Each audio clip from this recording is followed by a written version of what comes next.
السلام علیکم ورحمۃ اللہ۔ چلیں ایک لمحے کے لیے رکتے ہیں اور اپنے پچھلے رمضان کو یاد کرتے ہیں۔ کیسا تھا وہ پچھلا رمضان؟ ذرا ذہن پہ زور ڈالیں۔ وہ پہلی رات کا احساس، پہلی تراویح کی وہ روحانیت اور وہ پہلا افطار، یاد ہے سب کچھ؟ اور کیا ایسا محسوس نہیں ہوا کہ وہ سارے خوبصورت لمحات بس پلک جھپکتے ہی گزر گئے، پتہ ہی نہیں چلا؟ اور پھر وہ عہد، وہ وعدہ جو ہم سب نے خود سے کیا تھا کہ اگلا سال انشاءاللہ بہتر ہوگا، لیکن پھر وہی ہوا، زندگی کی مصروفیات اور کہانی پھر سے وہی کی وہی رہ گئی۔ دیکھیے، ہر سال یہی ہوتا ہے، وہ ایک خوبصورت مہمان کی طرح آتا ہے اور ہم آخر میں افسوس کرتے رہ جاتے ہیں۔ لیکن اس بار رمضان پھر آ رہا ہے، اور سوال یہ نہیں کہ رمضان ہمارے لیے تیار ہے یا نہیں، رمضان تو ہمیشہ تیار ہوتا ہے۔ اصل سوال تو یہ ہے کہ کیا ہم رمضان کے لیے تیار ہیں؟ تو چلیں اس سال مل کر اس مہمان کا استقبال کچھ ایسے کرتے ہیں کہ اس کی برکتیں ہمیشہ کے لیے ہماری زندگی بدل دیں۔ تو اس تیاری کو ٹھیک سے سمجھنے کے لیے ایک چھوٹی سی مثال لیتے ہیں۔ ذرا تصور کیجئے کہ ہمارے گھر کوئی بہت ہی خاص، بہت ہی عزیز مہمان آنے والا ہے۔ تو کیا ہوگا؟ ظاہر ہے ہم آخری لمحے کا انتظار تو بالکل نہیں کریں گے، ہے نا؟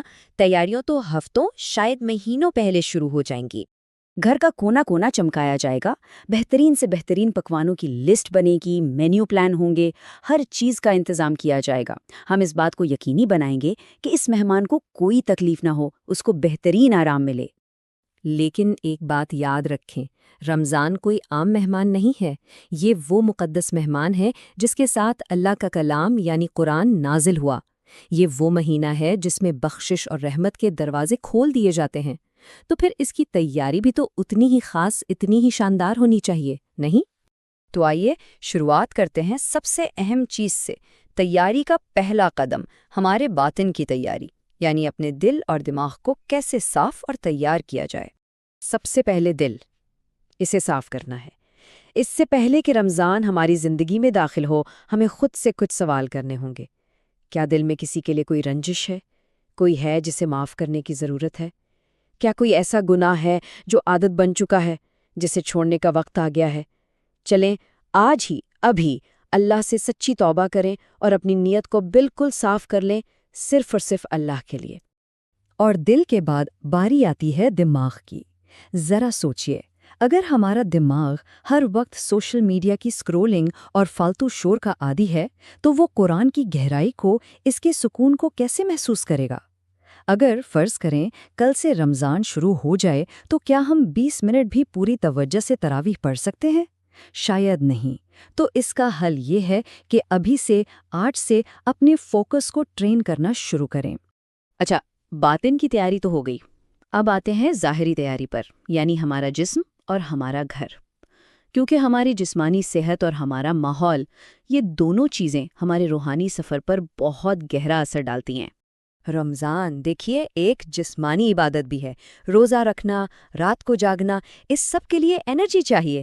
اگر ہماری نیند ابھی سے بے ترتیب ہے تو رمضان بہت تھکا دینے والا محسوس ہوگا۔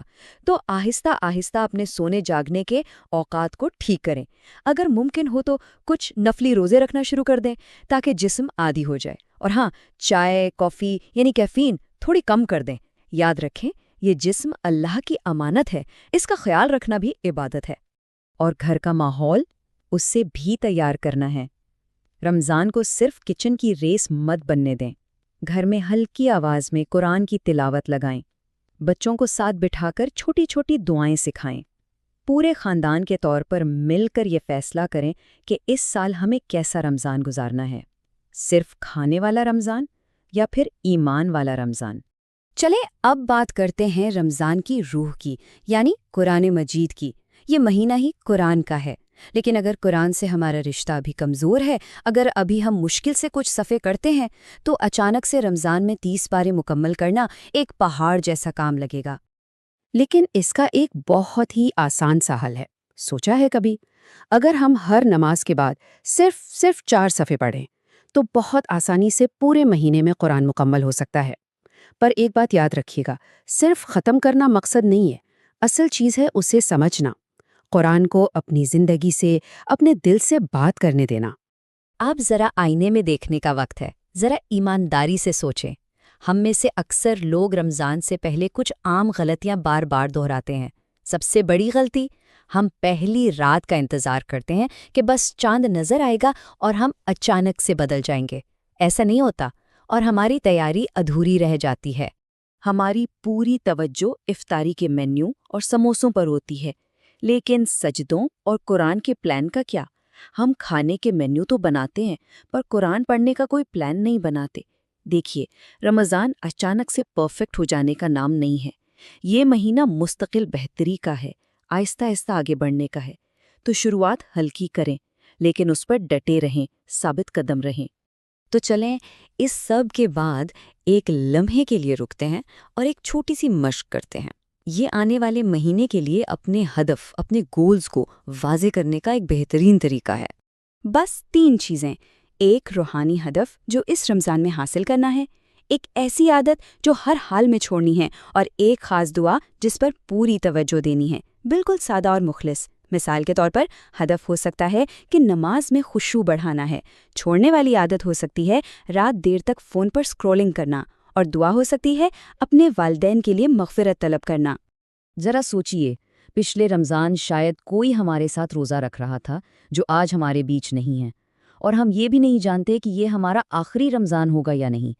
تو اس احساس کے ساتھ چلے سب مل کر یہ دعا کریں، یا اللہ، ہمیں رمضان تک پہنچا، ہمیں اس کی مٹھاس، اس کی لذت کا احساس عطا فرما۔ اس مہینے میں ہمیں معاف فرما دے، ہمیں اس مہینے میں بدل دے، اور ہمارے نام جہنم کی آگ سے آزاد ہونے والوں میں لکھ دے۔ آمین۔